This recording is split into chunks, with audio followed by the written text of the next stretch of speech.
Let's unbox vitamins.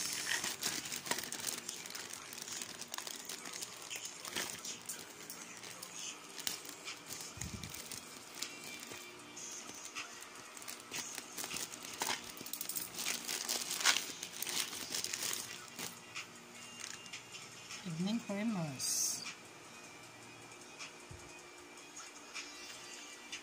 Yan. Ang bilis niyang dumating. Like 2 days.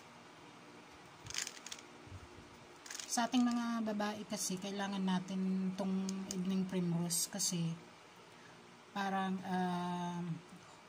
hormonal balance ba. Tsaka with vitamin E and grape seeds oil na siya.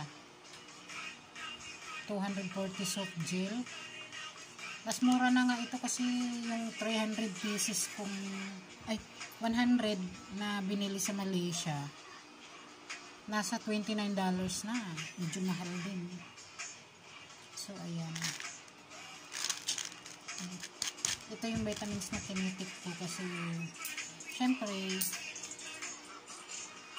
habang nagkakaedad, di na natin lahat naman tayo pupunta dun. Kailangan talaga natin to pang hormonal imbalance. Ayan.